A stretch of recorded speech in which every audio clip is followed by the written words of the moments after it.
So I had finally made it, and I had the proof right there in my hand. It was a plastic key card that opened my own private office. On the door it read, Anthony Elmore, Director of Web Marketing. And every day when I took out that card, slipped it into the lock, and then the green light lit, it was just reminded, you've made it. It's green lights all the way for the rest of your life from here. So, Director of Web Marketing, basically my role was to lead the SEO and content strategy to basically bring more traffic into the company website, and then basically convert clicks into leads and leads into sales. I had spent the previous months creating this big presentation, which I was going to build my master plan and how I was going to get this company to the top of the search engine rankings and bring in millions upon billions of sales. And I had scrutinized every part of it. I rehearsed my PowerPoint presentation several times. I scrutinized the colors of the barks and chars and all of the facts. And I was finally, I felt like once in my life I was ready. So the day arrived. I put on my $30 tie, I dressed to the nines, polished my shoes, and I show up to the meeting room. Now I previously had reserved the big master meeting room that had the 80-inch TV, but I could only get the second best TV room, which had a 60-inch TV. And there was a stakeholder meeting or something going on, and it was just really interfering with everything. So I arrived at the meeting, and I immediately think about how I got here, the journey. I was terrible in school, and I was stuck in food service, and I just struggled to get out. So I came from the Edison School of Success. It's not who you know, it's not what you know, it's just pure doggedness, pure grit to be successful. And I worked hard.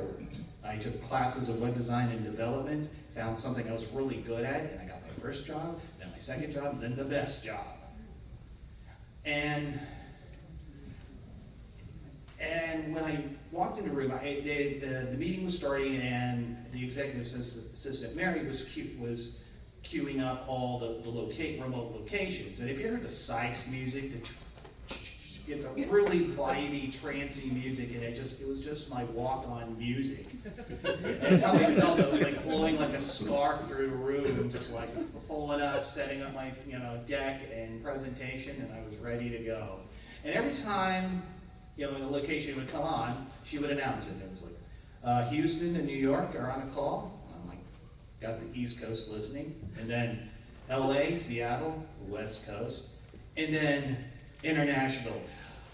Sydney, Toronto, London. It's like, I have the ears of the world.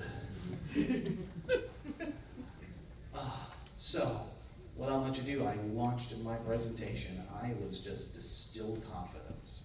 So I never had felt so confident in my whole life. So I described the SEO strategy, the content strategy, the charts and bars that I spent hours scrutinizing over the colors, and then showed the RIs and showed the proofs that this was the strategy, this was the winning strategy, and we were going, and by 2012 we would be one of the top of the top industries. And I wrapped my presentation, and everyone in the room applauded.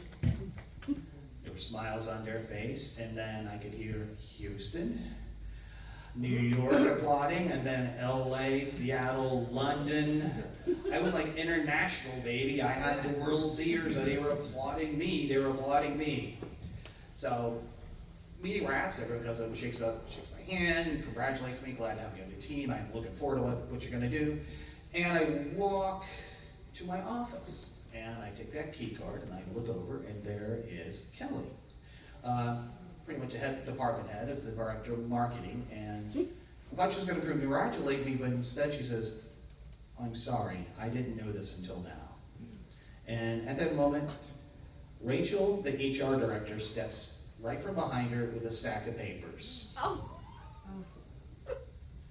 So, in short, I'm led into a room, and Rachel explains that during the stakeholder meeting, you know, the one in the 60-inch TV, the 80-inch TV room, they made some budget cuts. My position and several others were being eliminated immediately. Oh. So basically, this was happening while I had the world of the ear. So I was in the spotlight, and on the chopping block at the same time.